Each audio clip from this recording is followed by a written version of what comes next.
ሰላም ሰላም ናይ ጽዳት ዩቱብ ቻናል ከመይ ኣለኹም? ኣነ ሰላም እየ እግዚአብሔር ይመስገን። ከምታ ኣነ ሰላም ዘለዎ ሰላም ትኩኑና ኩሉ ግዜ ተስፋዩ። እዚ ድማ ሓድሽ ቪድዮ ሒዘልኩም መፅእ ኣለኹ። እዛ ሓድሽ ደስ ዝብል መሃሪትን መሳጢትን ዝበልክዋ ሒዘያ መፅእ ዘለኹ። ንስኻትኩም እውን ከም ትመሃሩላ ተስፋ ይገብር እና ቅድሚኡ ድማ ብላይክ ሸር ሳብስክራይብ እናገበርኩም ከም ናይ ኩሉ ግዜ መተዋዕኹም ኣይፈልየኒ ክብለኩም ይፈቲ። ካብ ዝሓለፈ ናይ ሜደት ሰራሕዋ ነይራ ደብዳቤ ካብ ተጋደላይ እያቱ ነይራ ሰብ ብጣዕሚ በቃ ዝተዘለናዮ ኩነታት እዩ ነይሩ ማለት እዩ። ከዚ ድማ ናብ ዘፍቅረኪ ኣደይ እያ ትብል ኣርእስተ ማቲና ተቢድ ክብለኩም እየ። እሱ ድማ ናብ ዘፍቅረኪ ኣደይ እያ ትብል ኣርእስታ ማለት እዩ እና ሓቢርኩም ከም ተከታተሉኒ ተስፋ ይገብር።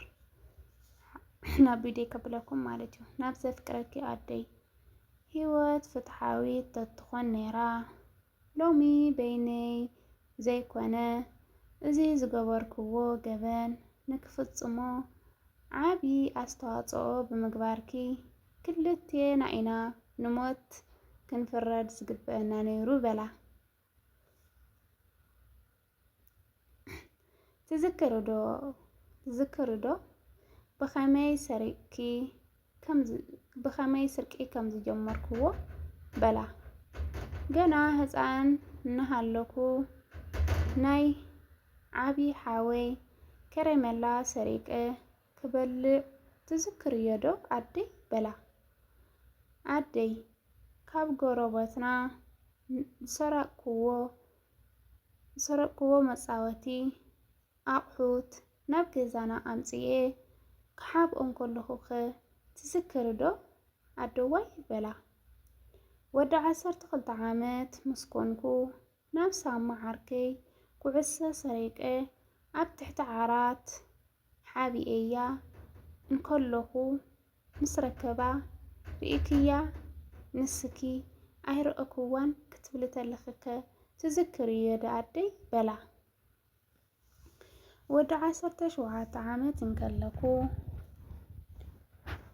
ናይ ኣቦይ ተኽለ ብሽክሌታ ሰረቅኩ ክወስዳን በቲ ዝሸጣ ብሽክሌታ ክዳውንቲ ክገዝእን ርኢኪ ከም ዘይረአኪ ክትስቕ ክትብሊከ ትዝክርዮ ዶ በላ።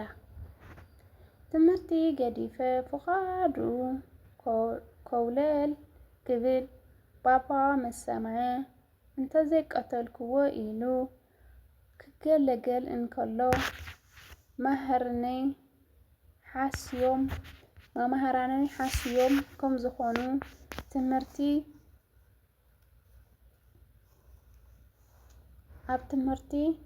ኣብ ኪርካ ከም ዘይፈልጥ ክትካትዒ ካብ መግረፍቲ ባባ ከተድሕንከ ትዝክርዮ ዶ በላ። ኩሉ ግዜ ትከላከለለይ ነርኪ ጌጋ ምዃነይ እንዳፈለጥኪ ቁኑዕ ምዃነይ ትምስክርለይ ነርኪ ስለ ዘፍቀረክኒ ትሕልቕለይ ነርኪ።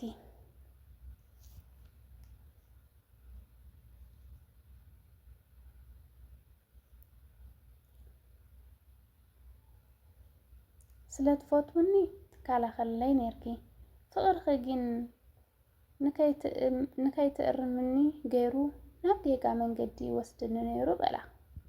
ኣብ ዝተጋግኹሉ ኣይገንሐክን ኣይግስጸክን ኣይኣረምክንን ኣይቀጻዕክንን እንሆ ደማ ብንእሽተይ ነገራት ዝጀመርክዎ ስርቂ ብንእሰይ ጌጋ ምዃኑ ብዘይ ምምሃረይ ናብ ባንኪ ምዝማት ኣማዕቢለየስ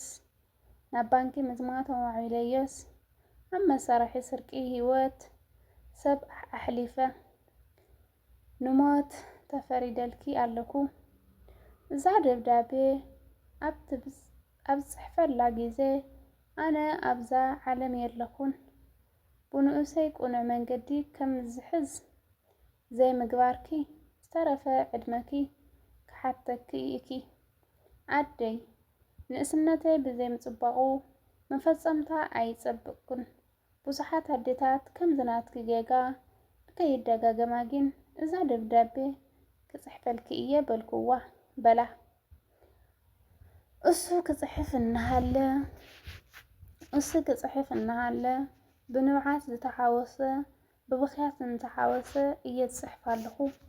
ንምንታይ ኣነ እንተተጋግኹስ ኣደይከ ካብዚ ኩሉ ነገራት ንምንታይ ናብዚ ኩሉ ነገራት ናኸድኩ ኣለኹ ንምንታይ ዘይገሰጸትኒ ኢለ እውን ኣብ ርእሰይ ኣደይ ስለ ትፈትውኒ ስለ ተፍቅርኒ ስለ ወድኺ ስለ ዝኾንኩ ደትኾኒ ወላዲተይ ንኹሉ መምሃሪ ክኸውን ኣለዎ ኢለ እየ ዝጽሕፋ ዘለኹ ንኽቅር ከይብለኪ ኣነ ስለ ድሕሪ ሕዚ ህይወት ኣይብለይን ካብ ድሕሪ ሕዚ ህይወት ዝበሃል ኣይብለይን ተስፋ ቆሪፀ ኣብ እስር ቤት ልክዕ ዕድመ ልክዐይ ንኽእሰር ተፈሪድኒ ቅፅዓተይ ንኽወስድ ድማ ኣሚነሊ እየ ባንክታት ዘሪፈ ሰብ ቀቲለ ብዙሕ ነገር እውን ገይረ እየ ኣደይ እንታይ እሞ ክገብር ካብ ኮነ ኮይኑ እዩ ደጊም ኣይወቕሰክን እየ ኣደይ መዓረይ ዘለኽዮ 1000 ዓመት ንበርለይ እንተ ኣነ ግን ሕልፈትካ ተባሂለ ኣለኹ ግን ኣደዋይ ከማኺ ዝበላ ኣዴታት ንወደን ክብላ ንፍቕሪ ክብላ ንጽቡቕ እዩ ክብላ ናብ ዝኾነ ከም ዝናተይ ከይኣትዋ እዛ ደብዳቤ እዚኣ ይጽሕፈልክ ኣለኹ ወላዲተይ ንስኺ ንዓይ ወላዲተይ ኢኺ ግን ክትግስጽኒ እዩ ዝግብአክ ነይሩ ክሰርቕ እንተለኹ እተ ትብልኒ ትምህርቲ ከውክር ተለኹ እተ ትብልኒ ኣብዚ ኩለይ መወጻሕኺ ግን ኣይካሰክን ዘለኹ ዝኸሰክ ኣለኹ ከይመስለኪ ትምህርቲ እየ ዘምህረኩ ዘለኹ ከዚ ዶ ይሓሸኪ ዋይ ወደይ ምባል ኣብ ገዛ ጠሊ ትኾኒ ኣድዳ ንብዓት እኮ ትኾነ ደይ ወላዲተይ ትበኺይ ኣለኸ ዶ ትኾኒ ሓሰብኩ ትነብዕ ኣለኸ ድኺ ለይቲ ክድቅስ ብኣኺ ቀትሪ ክድቅስ ብኣኺ ኣብዚ ኮፍ ኢለ ሓሳብ ኩሉ ግዜ ይመላለሰኒ ለከስ ኣብዚ ኩሉ ኣይመፅሐን እየ ተትግስጥኒ በልኩ ወላዲተይ ኩሉ ግዜ ንዓኺ ተስፋ እዩ ግን ኣጆኺ ንዓይ መምሃሪ ኮይኑኒ ኣሎ ንዓኺ ድማ መምሃሪ ኮይኑክ ኣሎ ወላዲተይ ማሪ ብንኡስ ቁኑዕ መንገዲ መሓዝ እዛ ደብዳቤ ኣብ ትብጻሕኪ ግዜ ኣነ ኣብዚ ዓለም የለኹን ብንኡሰይ ቁኑዕ መንገዲ ከም ዝዝሕዝ ዘይምገበርኪ ዝተረፈ ዕድመኺ ክትሓዝኒ እኪ ኣደይ ንእስነተይ ብዘይ ምጽባቑ መፈጸምታ ኣይጸበቕን ብዙሓት ኣዴታት ከም ዘናትኪ ጌጋ ንከይዳጋገማ ግን እዛ ደብዳቤ ብዝተኸኣለኪ ኣብ ብዙሓት ኣዳታት ከም ትበጽሕ ግበርያ በልኩ ኢለ ጸሓፍኩ ብምባለይ ብምጽሓፈይ እማ ቅድሚ ምሟት ጸሎት ክገብር ኣብራህኩ ሓጺፈ ዕንተይ ዕሚተ ጸሎተይ ንላዕሊ ገበርኩ ደጊም ተስፋ ቆሪፀ እየ ደብዳቤ መምሃሪ ኮኖም ኢለ ጽሒፈሎም እየ ተመስገን ኢለ እየ መምሃሪ ክትኮነን እያ ላብ ብዙሕ ወለዲ እውን ኣብጽሕየን ኢለ ጽሒፈ ኣለኹ ኢለ መጀመርያ ጸሎተይ ገበርኩ ጸሎተይ ዝገብር ግን ካብ ዕድመ ልክዐይ እስር ቤት ዝሓልፍ ተሓኒቖም እዋት ይሐሸኒ በልኩ ሓኒቖማት ይሐሸኒ በልኩ መጀመርያ ግን ጸሎት ክገብር ኢለ ኣለኹ በልኩ ጸሎት እንዳገበርኩ ንታሕቲ ዕንተይ ናብ መሬት ዕንተይ ኣጸልሚተ ኣዕሚተ እንዳበኸኹ ጸሎት ገበርኩ ኦ ጐይታይ ካብዚ ኩሉ ሓጢኣተይ ካብዚ ኩሉ ኣበሳይ ካብዚ ኩሉ መንከራይ ኣውፅአኒ በልኩ ብዝገበርክዎ ሕማቕ ስራሕ ድማ ኣይተሓዘለይኻ በልኩ እንዳበልኩ ጸለኹ ቃል ኣምላኽ ኣብ መጽሓፍ ምሳሌ ብሸበጥ ዘይግረፍ ንወላዲ ይጽልኦ ዘፍቆረ ግን ኣንጉሁ ይቖጽዖ እዩ ዝብል እሞ ወላዲ ውላድናን ዘይምቕጻዕ መግለጽ ፍቅሪ ኣይኮነን ክብለኩም ይፈቱ እና ኣሕዋተይ ኣዝያ ደስን መሃሪትን ገሳፂትን ዝኾነት ዛንታ እያ ነይራ። ብጣዕሚ እያ ንዓይ ደስ ኢላትኒ ማለት እዩ። እና ሓደ ኣለና ወለድና ክሕንቅቑና ዝደልዩ ኣለዉ።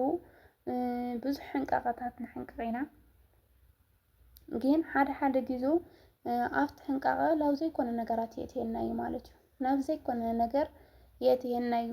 በቃ ማዕረ ይኹን ሕንቃቐ ከም ዘሎ ፍቕሪ ከም ዘሎ ግን ምቕፃዕ ሕማቕና ሕማቕና ገበርካ ናሃለኻ ዘይምባል ሕማቕና ገበርካ ናሃለኻ ጽቡቕ እዩ እንድሕር እናበልካ ንሓደ ቆልዓ ጽቡቕ እዩ እናበልካ እንድሕር ተወሲድካዮ ኮይንካ ኣብ ዝለዓለ ደረጃና ዕድመ ልክዑ ንእስነቱ ናይ ዝወዲ ኣብ መግዳል ይሕልፎ ኣብ እስር ቤት ክሕልፎ ተሎ ማዕረ ክንደይ ተስፋታት ዝኣክል እዩ እና ብገናና ናሃለና ወለድና ዝበሉና ሰሚዕና ክንከይድ እዩ ዘለና ባህሊት እያ። ኣነ ብጣዕሚ እያ ደስ ኢላትኒ ንዓይ ማለት እዩ። ንዓኻትኩም እንድዒ ንዓይ ግን ብጣዕሚ ምሂራትኒ ደስ በሃሊት እያ ነይራ